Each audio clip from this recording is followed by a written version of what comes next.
Welcome, everyone, exactly as you are. My name is Julia. I'm one of the facilitators of the Spokane Sangha. On Wednesdays, we read from this wonderful book called Standing at the Edge by Roshi Joan Halifax. And we have been studying this book for a long time, over a year, I think now. And we have, for the last several weeks, been working on a particular edge state, a particular concept called engagement.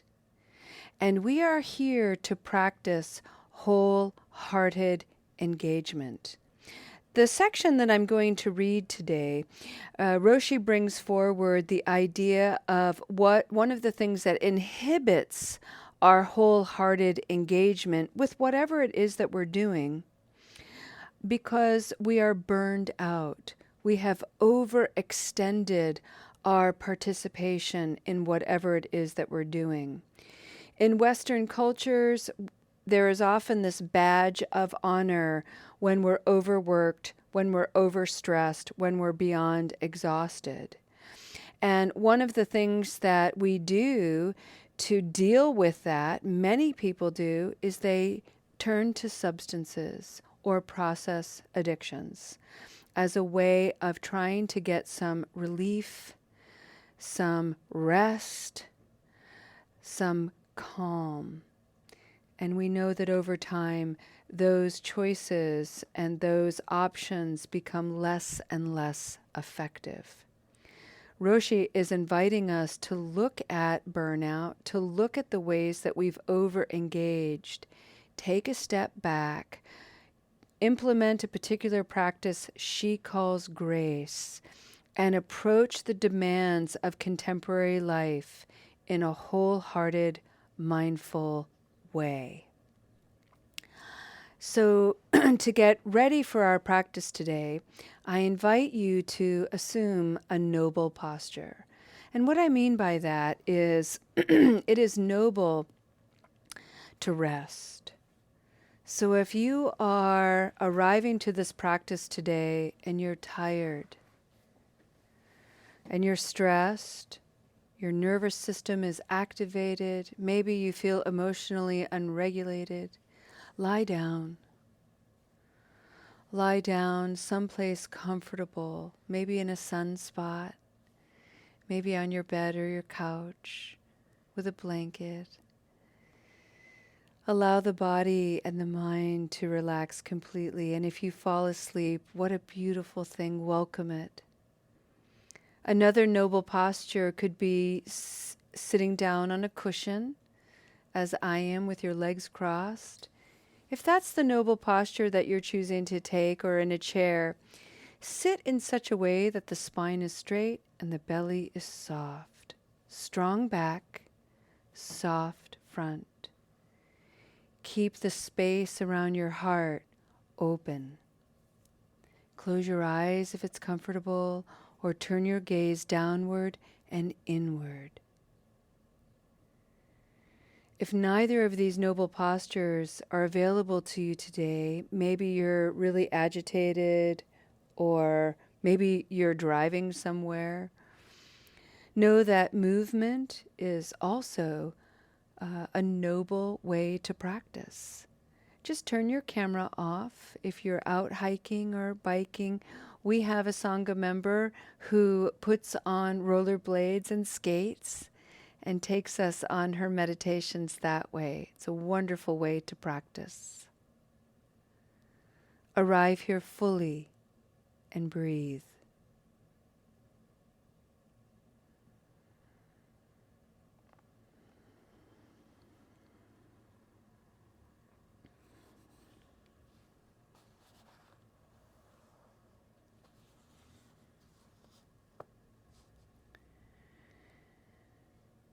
This is what Roshi Joan Halifax, the abbess of Upaya Zen Institute, writes. All of the edge states we have discussed can fuel burnout. Burnout, by the way, friends, I'm just going to insert a perspective as it relates to recovery. Burnout can also be the place in our journey where cravings start to get louder and more intense. We've burned out on intensive outpatient treatment, learning new ways to cope. We're sick of it. We're tired. We're bored. We get burned out. So if you're noticing lots of additional cravings, especially if you've got some longer term sobriety, notice, just observe, you might be dealing with a little bit of burnout. Invite that to be okay, and then see if you can gently and with a friendly curiosity get interested and start asking yourself some questions.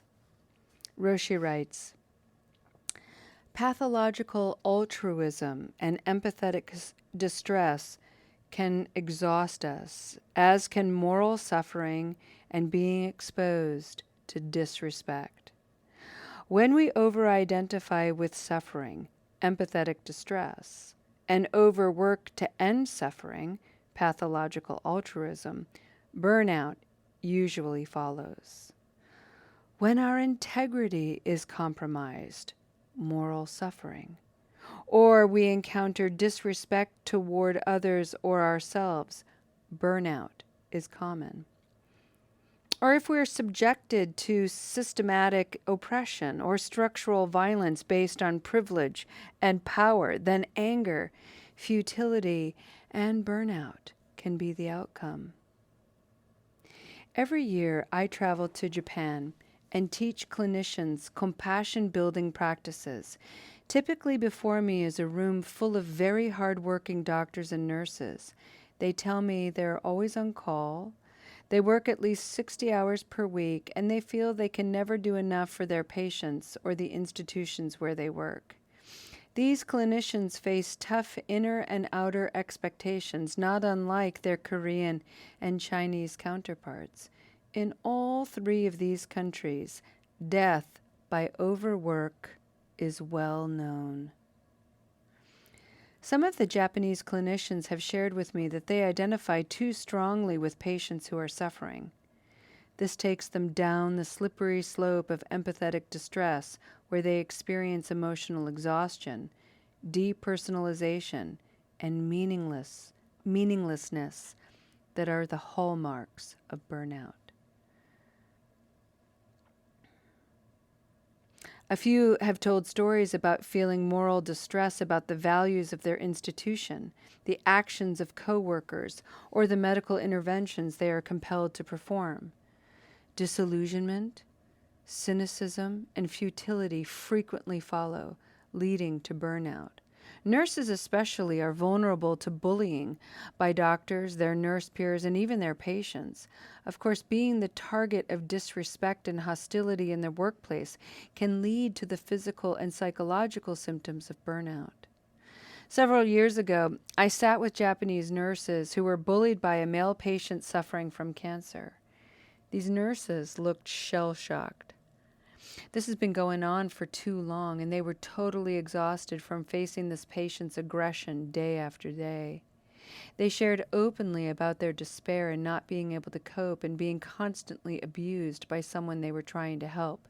They were cooked, done, finished.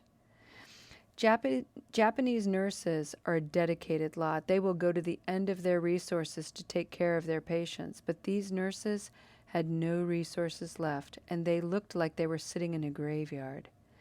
Pathological altruism, empathetic distress, moral suffering, and disrespect had crushed them, and every single one of them was demoralized and burned out.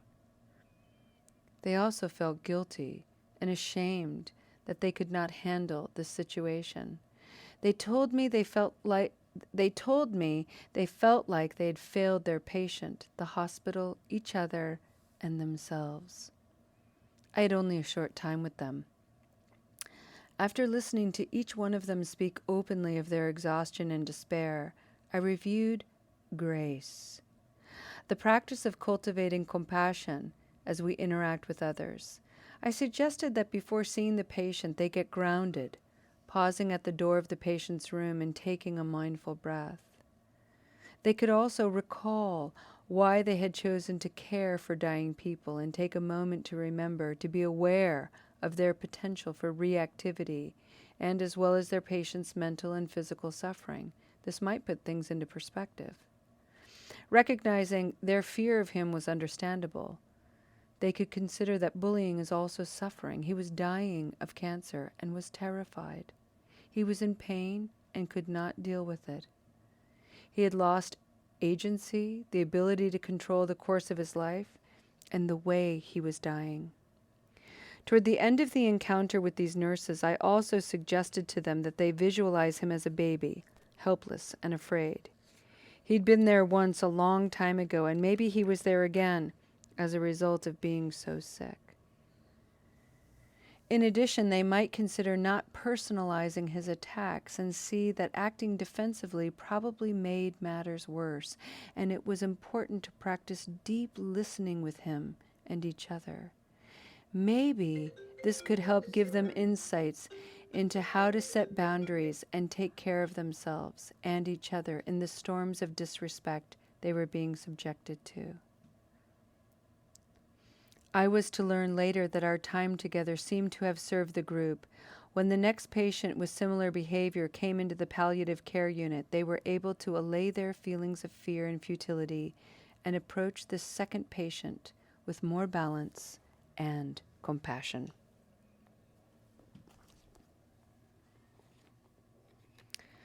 For those of you who are not familiar, the grace practice created by Roshi Joan has 5 points of awareness,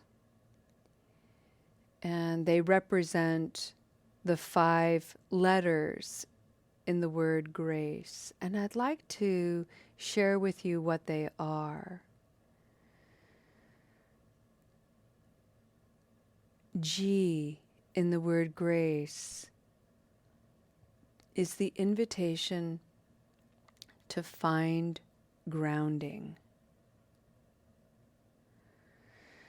Literally touch the ground or touch something of the earth is one way to ground.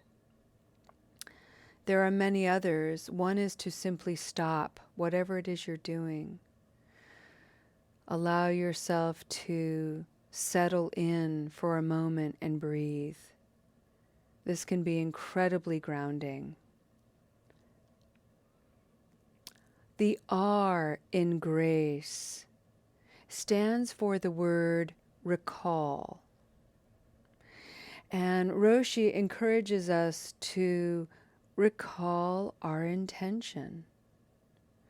So if you're finding yourself engaging in an activity or with someone and you feel really stirred up, if you find yourself on your journey of recovery and full awareness and you encounter something that is challenging and activating, recall your intention to stay true and honest to your journey.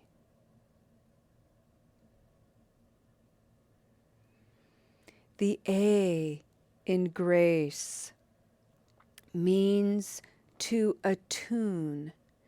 Attune to your surroundings. Attune to what's going on, to the conditions around you. Become aware of the stressors. Become aware of the avenues of ease. And attune yourself accordingly. The C in the word grace stands for consider. And in Roshi's practice, what we're considering is what will be of benefit. What is your next wise action? What is your next wise effort that could be of benefit to you, the situation, or someone else? And maybe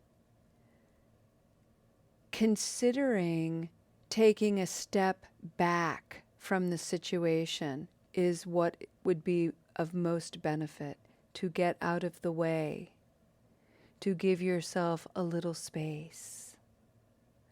Sometimes when you consider what would be of benefit, it is jumping right in.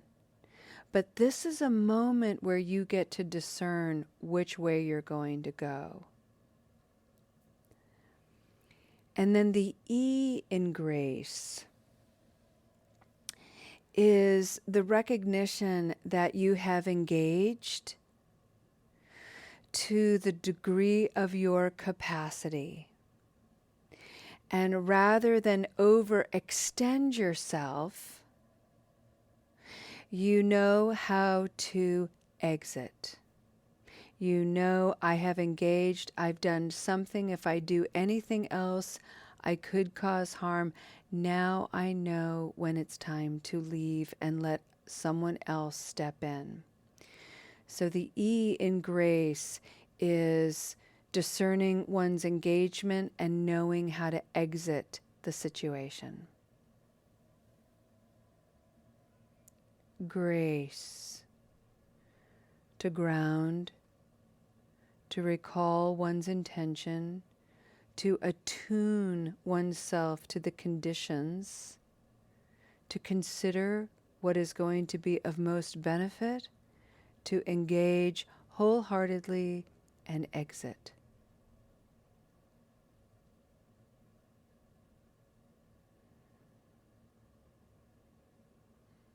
Friends, if you do one of those 5 things in a moment of awareness, you are so ahead of the game. Bravo. Bravo for taking a second to ground yourself so you don't react in habitual ways. Bravo to you for knowing your limits, honoring them so that you don't unintentionally do harm. Bravo to attuning to the situation. Bravo to any degree of consideration you bring. And bravo for engaging the second aspect of the Noble Eightfold Path, wise intention, recalling your intention. Wow, it's beautiful. 1 out of the 5 is enough to start. Let's take a moment and just breathe collectively together.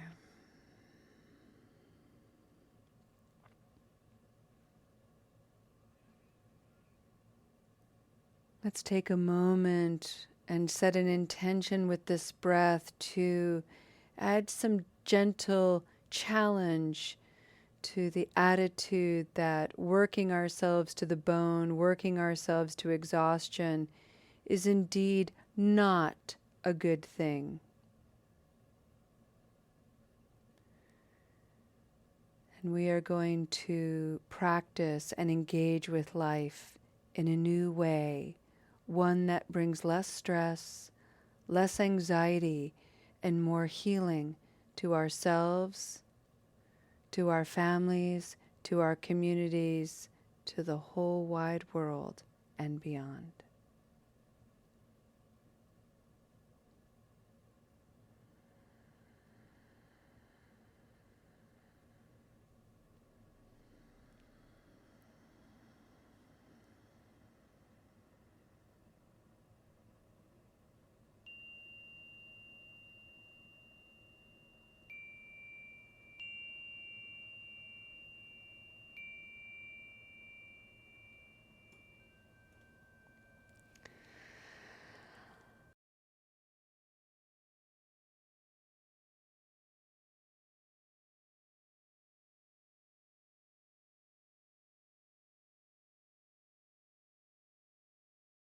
Alrighty, friends.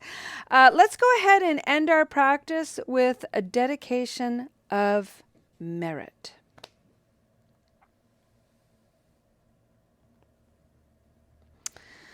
What's coming to my mind is the beautiful last couple of verses from the wonderful prayer of Shantideva, an 8th century monk and philosopher who really expanded the application of Buddhist practice.